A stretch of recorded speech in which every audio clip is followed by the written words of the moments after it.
Bienvenidos en Cuida tu Energía Vital, el podcast que te enseña a ser actor de tu salud. Me llamo Cecil y con este podcast pretendo darte las claves para cuidar de tu salud con soluciones naturales. En cada capítulo te ayudaré a acercarte a un equilibrio y una armonía con tu cuerpo, gracias a la fuerza que llevas en ti. El podcast de hoy viene a complementar el de la semana pasada sobre la microbiota, así que te aconsejo que empieces por ahí para entender mucho mejor lo de hoy.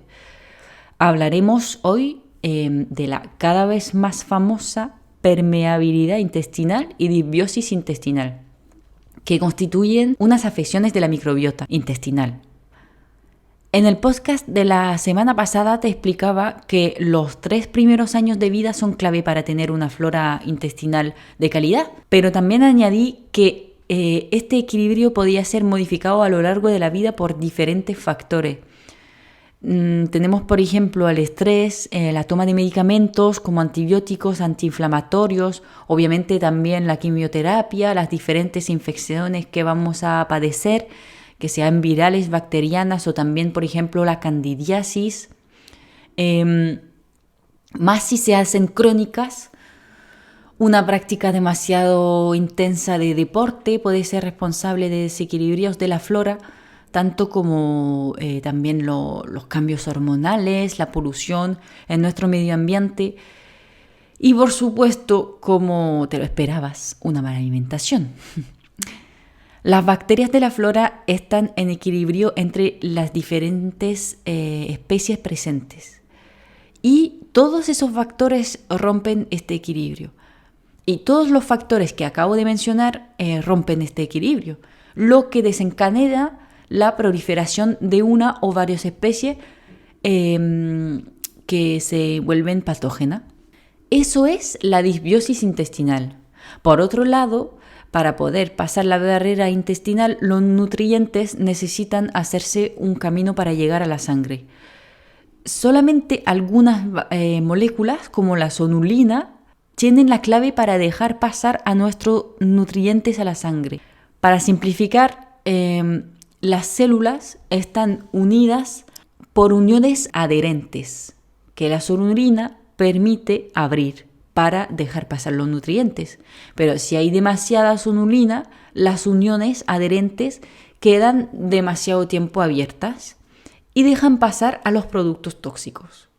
Por ejemplo, en el caso de la enfermedad celíaca, la gliadina, o sea, el gluten, básicamente desencadena una hipersecreción de sonulina y por consecuencia un intestino poroso que deja pasar antígenos que no tienen nada que hacer en la sangre y desencadenan una reacción inmunitaria. Además, también le vamos a dar así una carga extra al hígado que tendrá que eliminar mucho más productos y se va a cansar más fácilmente. De ahí empieza un montón de enfermedades, tanto endocrinas como metabólicas, inmunitarias, nerviosas incluso. Por eso voy a insistir ahora sobre las causas de disbiosis y permeabilidad intestinal y por consecuencia las maneras de volver al equilibrio y una salud intestinal fuerte. ¿Por qué llega uno a encontrarse en disbiosis intestinal? Pues lo primero que tienes que entender es que en gran mayoría es una combinación de muchos factores que desestabiliza este equilibrio. Por consecuencia, hay que tomar en cuenta la higiene de vida en general y actuar a diferentes niveles. Entonces, ahora te voy a presentar varios factores que pueden ser responsables de disbiosis o permeabilidad intestinal, pero eso, que ten en cuenta que muchas veces no hay solamente un origen involucrado. El primer punto pues, tenía que ser obviamente a nivel de la alimentación. Tenemos, por ejemplo, el exceso de hidratos de carbono y otros azúcares que aumentan la fermentación y multiplicación de bacterias con exceso de levadura. Por supuesto, los productos industriales desequilibran la microbiota e incluso irritan la mucosa.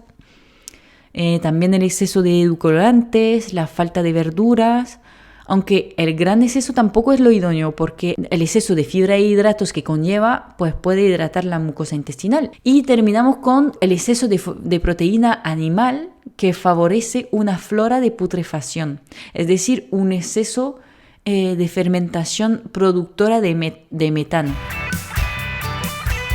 Además de los alimentos en sí, tienes que entender que, como cualquier sistema, el sistema digestivo tiene que descansar y limpiarse. Y tenemos la suerte de que él mismo sea capaz de hacer ese proceso de limpieza. Pero para eso tenemos que dejarle su tiempo sin alimentos que digerir. Se recomienda dejar 3 a 4 horas entre cada ingesta de alimentos, aunque sea algo muy pequeñito. Voy a repetir algo que digo en casi cada podcast, pero por si acabas de empezar a escucharme con este capítulo, quién sabe, por favor, mastica correctamente para que los alimentos lleguen al estómago con la primera fase de la digestión hecha, que corresponde a la masticación. Luego, está claro que si tienes alguna intolerancia o sensibilidad a un alimento, tienes que evitarlo, por lo menos hasta que se solucione el desequilibrio de la flora. Luego ya podrás pensar en volver a introducirlo poco a poco en tu nueva alimentación. Como lo hemos hablado en el podcast anterior, la toma de ciertos medicamentos puede tener como efecto secundario desestabilizar mucho la microbiota. Hablamos sobre todo de los antibióticos, por supuesto, porque los utilizamos para matar bacterias con la intención de matar a las bacterias patógenas, pero claro, la gran mayoría de las moléculas matan muchas bacterias patógenas, pero matan muchas bacterias de las buenas también. Entonces, si no te tomas un probiótico después o incluso durante el tratamiento con antibióticos, tienes muchos riesgos de desencadenar una disbiosis secundaria. Aparte de los antibióticos, tenemos también los corticoides y otros antiinflamatorios, los anticonceptivos, ciertos ansiolíticos y obviamente los tratamientos muy fuertes como las quimioterapias que afectan el equilibrio de la microbiota. Terminamos la parte de los medicamentos con los inhibidores de la bomba de protones, o llamados también protectores, que según mi opinión de protección poca, y de los cuales hemos hablado en el podcast sobre la acidez, esta familia de medicamentos impiden la secreción de ácidos en el estómago, pero por algo secretamos ácido en el estómago y es para desinfectar el bolo alimenticio y digerir ciertos alimentos. Entonces, si no podemos hacer esta etapa por los medicamentos, es como para la masticación, se pierde parte del proceso y los alimentos llegan al intestino poco digerido y con microorganismos que deberían haber sido neutralizados. Otro factor que está involucrado en muchas cosas es, por supuesto, el estrés. Recordamos que los pequeños momentos de estrés son beneficiosos y parte de la fisiología, pero un estrés permanente y sobre todo asociado a emociones negativas termina poniendo el cuerpo entero en inflamación. Además, está más que demostrado que el sistema digestivo está muy conectado con el cerebro. Tú mismo lo puedes comprobar. Cuando te estresa algo y te empieza a doler el estómago, o lo otro más positivo es cuando ves llegar a esta persona que te gusta y te llegan las mariposas en el estómago. ¿Conoces esa sensación, verdad? Bueno, te lo deseo. Pues eso demuestra tu comunicación constante entre tu cerebro y tu sistema digestivo. Para limitar el estrés que afecta a tu cuerpo, aparte de hacer grandes cambios en tu vida, que sería realmente lo ideal, pero hasta que encuentres la oportunidad y sobre todo la fuerza, el deporte es una buena manera de liberar las tensiones. ¿Cuántas veces he salido yo en bicicleta enojada o comiéndome la cabeza por algo y al poco tiempo se me había pasado del todo? ¡Dios, qué alegría! También tienes los ejercicios de respiración, como la coherencia cardíaca, que consiste en respirar muy lento, unos 5 respiraciones al minuto durante 5 minutos. Está demostrado que permite bajar los niveles de cortisol en el organismo, que es la hormona del estrés. Obviamente la meditación también te enseña a estar más relajado en general. En fin, encuentra lo que más te corresponde. De todas formas, creo que haré un podcast entero sobre el estrés porque no sé si te puedes imaginar todo lo que impacta en ti y bueno, es bueno saberlo. Obviamente, cuando has tenido alguna infección estomacal, diarrea, gastritis, como te lo puedes imaginar, el desequilibrio permanece un rato. Y si no cuidas tu flora, puedes volverse crónico. Si puedes evitar tomar antibióticos para tratarlo, para no empeorar el estado de la microbiota, pues de lujo. Puedes utilizar mejor algunos aceites esenciales antimicrobianos, probióticos, suplementos útiles al equilibrio de la flora como la glutamina, el zinc, la vitamina D, por ejemplo.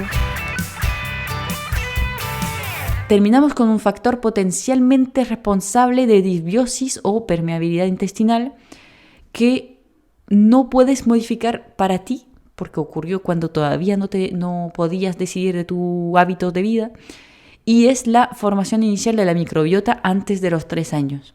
He hablado bastante del tema en el podcast anterior, así que te invito de nuevo a que lo escuches.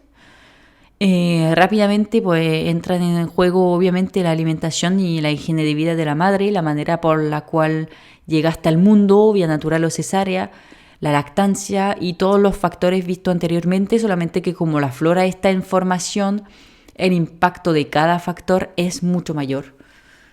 Eso sí, como lo habrás entendido, aunque no puedes modificarlo para ti, puedes optimizarlo para tus hijos, que seas madre o padre. Voy a terminar este podcast hablándote de las diferentes enfermedades que se pueden desarrollar en consecuencia de una disbiosis intestinal o una permeabilidad intestinal. Bueno, como ya lo decía Hipócrates hace más de 200 años, todas las enfermedades empiezan en el intestino. Así que tienes una idea de todo lo que puede desencadenar un desequilibrio de la microbiota. Antes de darte algunos ejemplos, quiero recordarte que la mayoría son enfermedades multifactoriales. O sea que, una vez más, hay que ver cada individuo en su contexto para poder mejorar su salud. Dicho eso, la disbiosis puede llevar a un sobrecrecimiento bacteriano, también llamado SIBO, para Small Intestine Bacterian Overgrowth, que consiste en un desarrollo de bacterias que deberían estar en el colon, pero en el intestino delgado. Eso produce mucho hinchazón, gases, incomodidad digestiva, reflujo. Por supuesto, la disbiosis es la oportunidad perfecta para el desarrollo de candidiasis. Y una vez instalado, el cándida es bastante cabezón. Así que para sacarlo, ya ves. Obviamente, como lo comenté más temprano, las moléculas que pasan a la sangre cuando deberían estar eliminadas por el sistema digestivo producen una reacción inmune que puede transformarse en enfermedad autoinmune a lo largo del tiempo. Es lo que explica el doctor Señalé en su libro, en el cual recomienda una alimentación que llama hipotóxica para restablecer la microbiota y limitar esas moléculas exógenas. Tenemos también a la obesidad y la diabetes, por supuesto, las alergias sobre esta misma base de inflamación y hiperactividad del sistema inmune. Puede ser también un factor para el desarrollo de cáncer, de autismo e incluso de depresión, porque los neurotransmisores que regulan el estado de ánimo están en gran mayoría fabricados en el intestino y concretamente gracias a la microbiota. En fin, lo has entendido.